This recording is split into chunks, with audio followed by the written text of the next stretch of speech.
Hello and welcome back to Creating with Crystal. So today I'm going to show you how I set up my workspace and my paints and everything for getting ready to start a painting. And one of the things I might paint before I start a really large piece. So at about midway through this video I'm going to show you a wet on wet technique that's really fun, and it's a really good way to get yourself nice and warmed up before you sit down to paint a really intensive painting. So I often buy this paper in loose sheets, and it's something that I work on quite frequently. This is watercolor paper. It is 140 pound or 300 GM squared, grams per meter squared, and it is the Strathmore 300 series. So I buy this in bulk, and so it comes in individual sheets, which is really nice.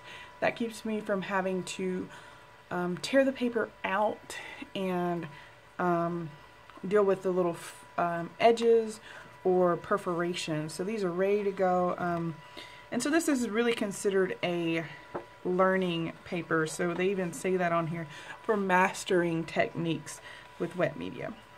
It is a heavyweight acid-free paper, and it's really nice. I really like it, and I have used it for completed pieces as well. So there's that. This comes in a 24 sheet pack like this. So I recommend this paper. It's really nice. So when I first sit down to paint, the first thing I make sure is that I have a source of nice clean water, and I'd prefer the two bucket kind of method, where one side is used for cleaning and one side is used for getting fresh water. That's something that I have always really done since I've started painting in watercolor, and it's definitely something that is worth the trouble. So these little buckets are really cheap and affordable. You can find them at, this one came from Michael's, but you can find them at any of the box stores. Just a divided pail, or just get yourself two like mason jars or coffee cups and do the same thing. Just two sources of water will make your colors wind up a lot more vibrant. So a lot of times for my warm-up pieces, I'll use my student grade sets of paint, and that may include my Prima Marketing colors, or for today I'm going to be using the Winsor and Newton Cotman. This is the 45 half pan set. There's only 40 pans in here. I took out the duplicates, and I apologize for my messy palette. I don't generally clean my palette until I require the space for mixing. I love all the different colors and things you get when you let these colors kind of exist on your palette. You can wind up with some really cool neutrals and things like that if you just let them be. So the first thing I generally will do is I have a, this is a canvas, actually. It's an artist soft canvas, but it's one of those super packed canvases. So these came a lot in the pack, and every other canvas board was actually wrapped in plastic. And I found that these are really nice to tape your paper down to, and makes removing the tape a lot easier. So I've been using that recently to put my paper down on, rather than down on my cutting mat. And also this will allow me to be able to lift the board and allow colors to tilt and run and things like that. So first things first, this is just regular masking tape. I'm going to go ahead and tape down the edges of my paper. I generally like to cut my paper, all my tape first, and then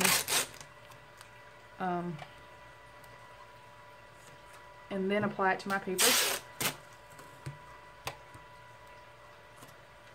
You can also, if you're worried about the tape sticking too hard, if you have a really sticky tape, you can actually stick it to your, oh, don't do it like that. Well, teachable moment. Okay. So you can actually put it on something like your skin or maybe a cloth and actually get some stuff on it. You know, I don't know what the word is, but it'll make it a little less sticky. So I cut this a little too long, but that's okay. So I generally will do the sides, the long sides first. And I try to be as consistent as I can with the border so that it's straight up and down.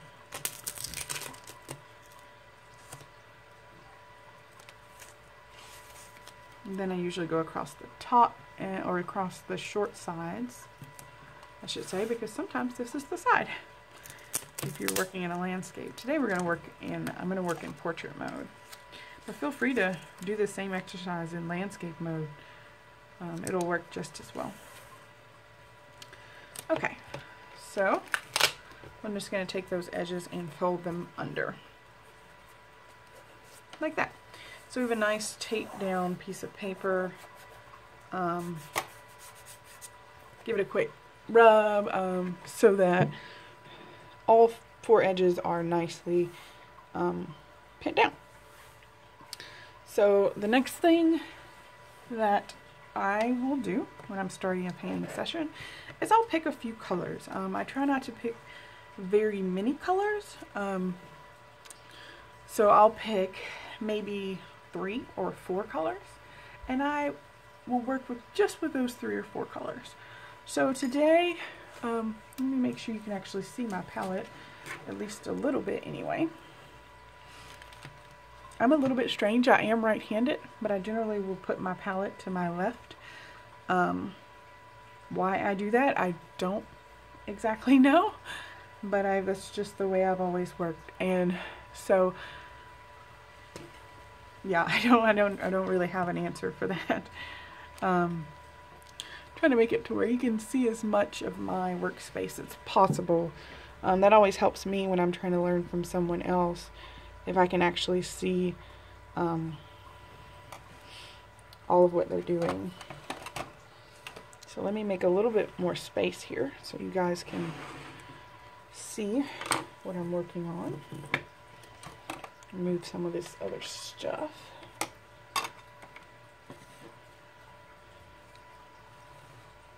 Right. And so here's my palette of colors. You still can't see all of them. Well, you may actually be able to see all of them. But good enough. You'll get the idea.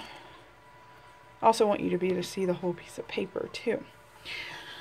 So this Cotman set is a student grade watercolor set, and today I'm going to be working with a Robert Simmons Sapphire. This is a S52, and then I'm also going to be working with a Robert Simmons Sapphire S85. This is a number 8, and this is a 1/2 inch kind of filbert type brush. Hope you guys can see that. And there's nothing particularly fancy about these brushes. They are sable synthetic mixes. So they're not 100% sable or anything like that. But they are nice brushes. An equivalent brush to this one, I would say, with a cheaper, was a Cotman type filbert brush. It works just as well. This one tends to be a little bit softer. So that's why we're going to work with him today. And then I'm also going to probably work with a few odds and ends, but we're going to stick mostly with this brush here. Oh, we'll also need one other brush, just a big mop brush to get a lot of water down on the paper at the very beginning. So we're going to just start by, wetting my brush. Maybe I will move this to another side so I'm not reaching across your view. And all I'm gonna do is just wet the canvas. And the whole point of this isn't to, I say canvas, I paint in acrylics a lot too, so I'm used to saying canvas. But I'm just gonna wet my paper so it has a nice glossy shine. When I first started out with watercolors, I was always a little bit stingy with my water. and so my paper would always be really dry. My colors would never really get the look I wanted them to have, and that was one of the main reasons. So I'm going to pick a couple of colors, and we're going to pick some colors that generally look nice together. I'm going to be using I'm going to use a purple, and this purple is, excuse me, it's a little bit gummed in there. I don't know the names of all these colors. This is mauve, actually. So we're going to be using some mauve. I'm just going to wet it across the top. I'm also going to use a bit of phthalo green, which is this color right here. It's really nice. It's a very intense green. I'm going to use a cadmium red. It's a very beautiful red. And I'm also going to use I believe this is a new gamboge, or just gamboge rather. I'm going to use a gamboge. So we picked some cool colors and some warmer colors. And now I'm looking at my paper. It's starting to dry in some places, which is okay. It's still going to be wet underneath. That's a big benefit of having this plastic surface behind it, is that the paper will stay a bit wetter for a bit longer. So I am going to come in after that first layer of water is kind of soaked in. I'm just going to come behind it and just get my nice glossy sheen back. I'm not trying to make puddles on the paper, really avoiding that actually. But just having a nice wet look on the paper so you can see that shine. Okay, and now my paints are going to be nice and easy to lift up because I've already wet them. And so the object for this type of exercise is to just let the paint do the work for you. You know, I'm not really going to spread this paint out. What did I say? Cadmium red. I'm going to just dot it in and let it really just work its own self.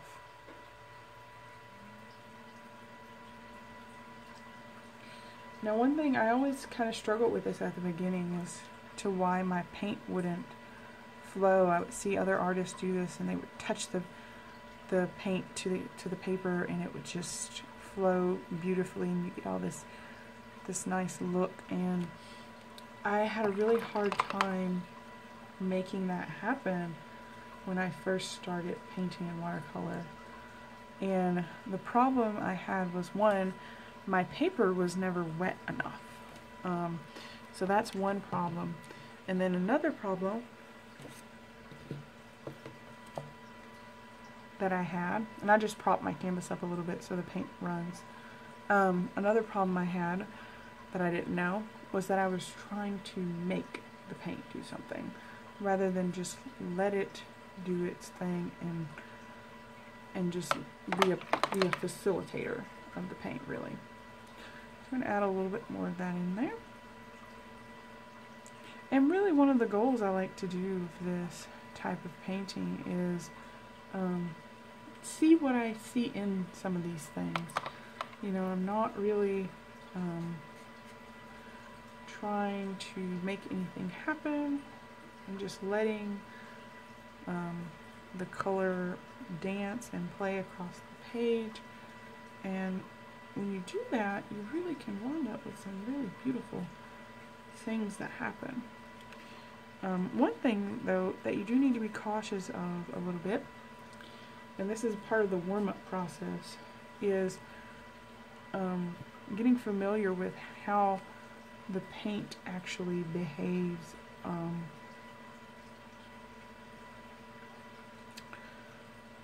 and how it's drying or not drying on your paper. And it can be a little bit of a challenge from day to day, because I found that in my studio, depending on the time of day I paint, especially in the summer where the temperature fluctuates so much,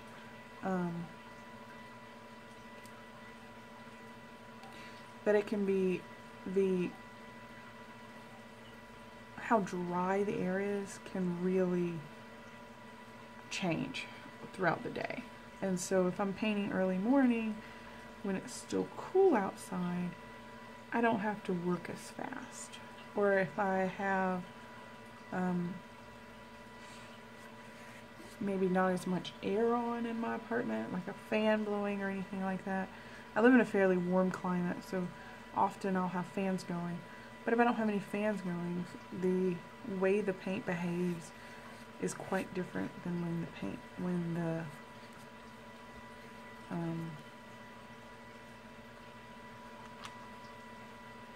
the fans are going.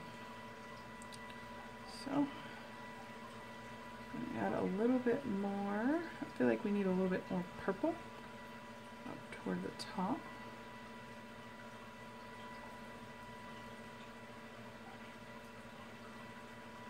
And I'm just going to drop in a little bit of water, and that'll create some really pretty starburst effects, some back runs, I think is what the technical term for those are. I'm actually going to encourage some of that happening. I'm just fanning out some of the color all the way to the edge of the page. I'm going to do a little bit more of this new gamboge, or just gamboge. I call it new gamboge because in my artist quality paints it's called new gamboge, and I don't know that there's a difference really. I should look that up and find out.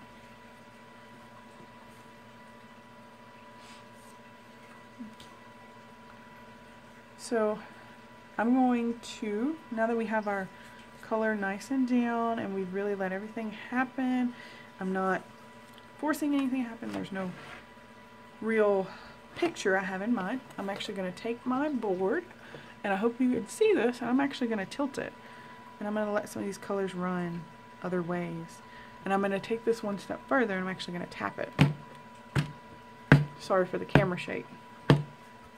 And so you'll make these nice pretty runs, and then I'm going to turn it and let it go the other way. The tapping just speeds up the process. You could definitely just let it run slower. And right now I'm seeing that there's an area where there's not a lot of water, and I want this to look a little bit softer. I'm actually going to just come in here and drop in a little bit more water. Okay. Look how beautiful. It reminds me of like when you grow crystals on in science class. That's what it reminds me of, all the colors. Just going to tilt again. And just look how beautiful those colors are, and how nicely they sit next to each other. And like I say, you can pick, I would say, if you're going to do a lot of this tilting of the board, be cautious that your colors aren't going to make mud if they mix too much. You can wind it with mud. So just pick your colors, be a little bit cautious of it, and use that as a warm-up. You know, try and figure out which colors look good together. For me personally, like I'm noticing, these are some colors I haven't really put together, is that this phthalo green and this mauve really complement each other very well. I really like that, and the yellow really brings out the brightness in it. And when these two colors kind of come together, you get this beautiful kind of peachy coral kind of color right in here, which is really nice. Now I'm going to pause the video and I'm going to dry this completely. And I'll be right back. Okay, so now my painting is nice and dry. As you'll notice, these colors have lightened a fair amount, but they're still very vibrant. There's that nice coral, peachy area that I pointed out last time, as well as these greens and mauves that are playing really well together. So as I was drawing this, and you may want to do this too, is just start looking at your painting and see what you see. It doesn't have to be a full composition or anything like that. I really like how this looks very like circular. It's kind of turned into like a circular look here. And for me, I almost see like a little valley right in here, and maybe kind of like a flower maybe coming out up here with some greenery, a leaf, kind of like a yellow rose type look here. Maybe the same thing over here with some leaves as well. So I'm just going to go with that. And your picture is going to look totally different than mine. And I encourage you to just look at your painting and see if anything is standing out to you. And that'll, it gives me, when I do that, an opportunity to really see what's there rather than what I want to be there or what I plan to be there. And so what I'm going to do is just come in here, and we're just going to work with those same colors. Nothing really new being introduced here. And I'm going to outline, not really outline, but I'm going to enhance where these petals look like they are by basically negatively painting them. So everywhere there is a petal, not a petal, I'm going to add some darker, some more paint, some more yellow on top of it. And this is a gamboge, so it's a very golden type of yellow. And this is still, there's probably, I would anticipate, for these types of little works, I generally will do about 3 layers, no more than 3. Otherwise it can get to be a little bit fussy. You want this to be a loose, you know, just to get you in the mood of painting. Maybe a little bit more off here. And I'm actually going to mix a little of this off the palette over here so that I can get a little bit of a, it may get a little bit of blue in it, but that's okay. Get a little bit of that together. Yeah. And that's kind of like a nice red look there. And I really like what those colors are doing. And what I'm going to do now is just take my brush and up against that wet paint, not adding any more paint to my brush, just dragging some of these colors off the page here.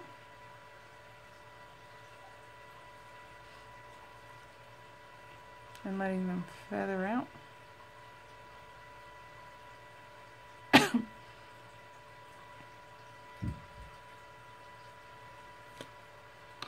This is also an opportunity to try some things. Oops, grabbed the wrong green.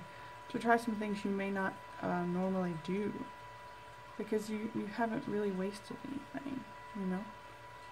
Would it cost you some paper, you know?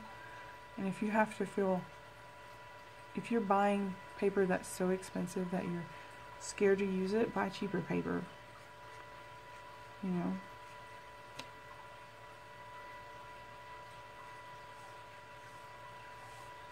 You should never be buying supplies that you're afraid to use, because it really makes no sense, you know.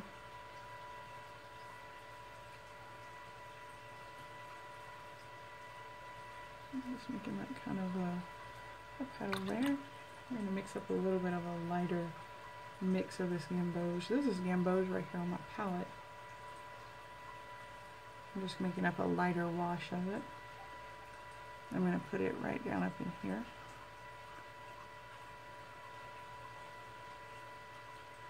Maybe the underside of this little guy here. I was also working with this cad red. So let's mix in with a little bit of the gamboge. And we'll actually go in here and add in just a few little drops, maybe accentuating that there might be some little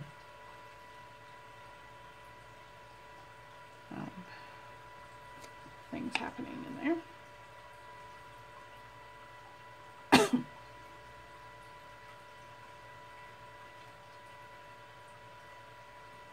And I really like that. I like how the colors are very loose and everything looks very fluid and everything.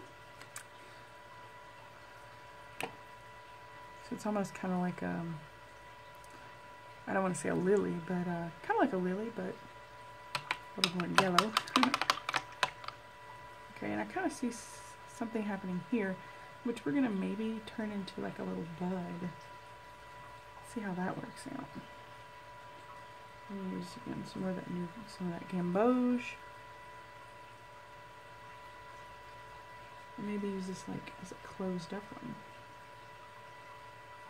Okay, like that. And take some cadmium red. We're just gonna streak that up through there. Okay. And I really like to kind of let you guys know what my thought process is, and I hope that helps you guys. If it does, please let me know. If it doesn't and you're like, Crystal, please be quiet, let me know that too. But I've always found it helpful when I can actually understand why somebody made a decision they made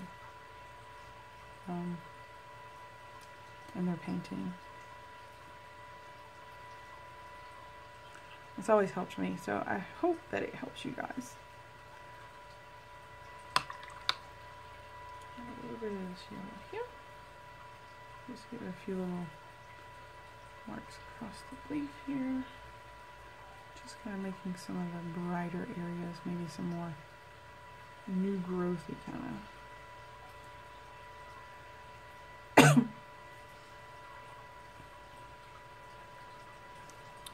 So I kind of want to ground these flowers just a little bit, and I also don't like how sharp all the edges are on this right here. So I'm just going to feather him out just a little bit, and maybe now he'll be more like a bud that's starting to open rather than a really crisp closed up bud. We'll give some of these little petals a little bit of attention. And then I kind of want to do something down here. To me, these almost look like these could be little bundles of flowers themselves. So I'm going to take a little mauve, and I'm just going to dot in little areas and kind of suggest that maybe this is a little lavender bundle. I think lavender kind of looks like that.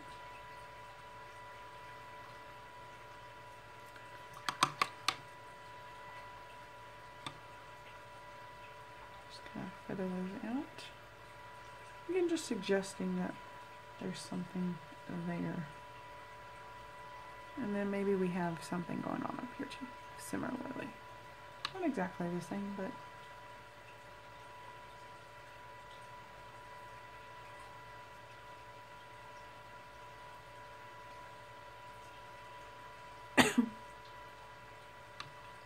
I'm just letting it flow and look as natural as possible.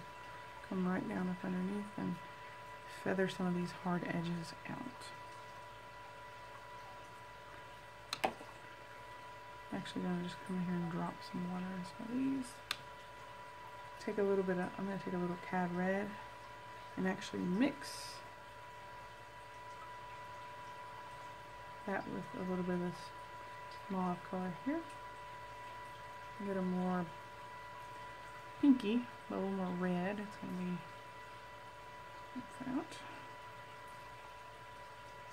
Don't be afraid to let your colors mingle and mix. It's part of this process. Okay. And then we're going to give these little lavender bushes or bundles or whatever you want to call them.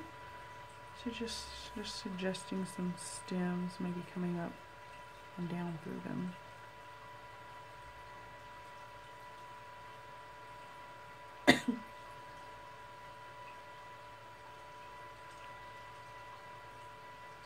Okay, you can see how that's still wet, so that'll give us a nice soft suggestion. I'm actually going to kind of try and make that happen over here. And then I'm going to, I really like how this looks here. Actually, I'm going to take a little bit more of this green, and I'm going to maybe suggest that there's some larger leafy structures on these. Okay.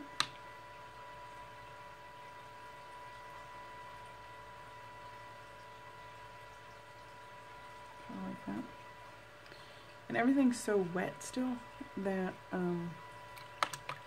everything's very like soft still. Okay, so I'm going to pause one more time, and we're going to do a final drying of this painting and add in a few details, and we will be done. Be right back. Okay, I have dried this painting. There are a few really small wet spots, but nothing major. It's fairly dry to the touch. But it doesn't have to be 100% like desert dry. So I am going to use a different brush. So I'm going to be using this Cotman round number 6, and it is a synthetic brush, and I'm going to be using that to add in a few details. I'll go ahead and wet it so you can see it does come to a nice point. It's not super pointy as far as brushes go, but it's nice. It's a nice brush. And I'm also going to be using for some of the really fine, if I feel like I need some really fine details, I'm going to be using a Cotman number 1 round brush, and this is a small detail brush. I don't use this guy very often for anything. It's like just for adding in final little touches. But we're going to start off with the larger of the two I just told you about. And as I was drying it again, I looked at it and said, okay, what does this painting really need? And so I'm going to be using very small amounts of water. I'm not going to be really re-wetting large portions of my painting at this point. These are just adding in some details here and there. So I'm using a pretty thick application of paint. There's not very much water going down. I'm not doing any big washes at this point. And that's kind of one way I've learned and learned from a lot of people online, is that the further you go into your painting, it may help that you're actually using, and it'll help you gain some control over the painting itself. Now this area I did add quite a bit down, but mostly just because that area was so empty. And I'm just going to add a little bit of water and pull that guy out. Okay. And I really like how that looks. I'm going to add a little bit of this same green. It's kind of phthalo-y green. And I'll confirm that that's phthalo green. I believe it is. Oh, it is phthalo green. It's a phthalo green light. So there's a darker version right next door to it, but we're not using that today. And it's up to you to pick what colors you want. There's nothing particularly wonderful about the colors that I picked. I mean, I like them, but there's no reason or rhyme behind why I picked them. Little secret, I picked them as I was filming this video, so I didn't really have an idea, any pre-formed idea of what colors I was going into this using. Or even what the picture was going to be, for that matter. I'm going to take a little more of this cadmium red, mix it in. And just bring it along the edges of here.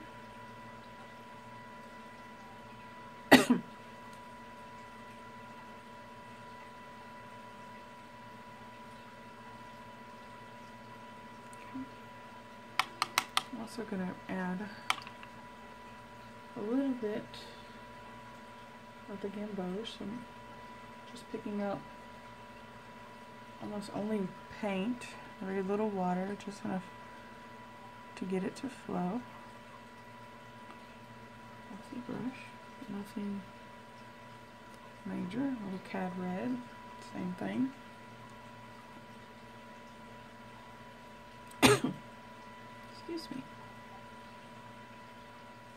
Bring that down. Not adding any crazy detail. Just defining, doing some definition here and there. And I encourage you, instead of being really fussy with one particular painting, like, okay, say you did this and you really don't like how it turned out, instead of trying to necessarily fix it, just do another one. It's fine, you know. Besides the drying steps, these little paintings don't, you know, take very long. I use a hair dryer to speed up the drying process, especially for when I'm filming. But, you know, you could just easily go and do something else while you wait it. Got a little water here.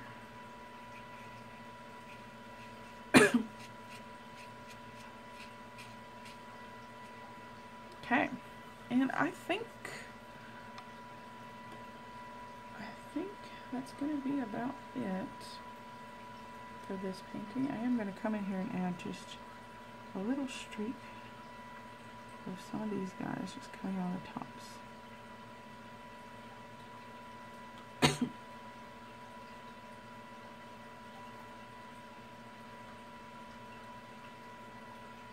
And same up here. And that's basically just cad red that I'm just picking up. And just putting on there, just making it look like maybe there's some pollen stems coming out of these unnamed flowers. They're creating with crystal flowers. I have no idea. So I really like that.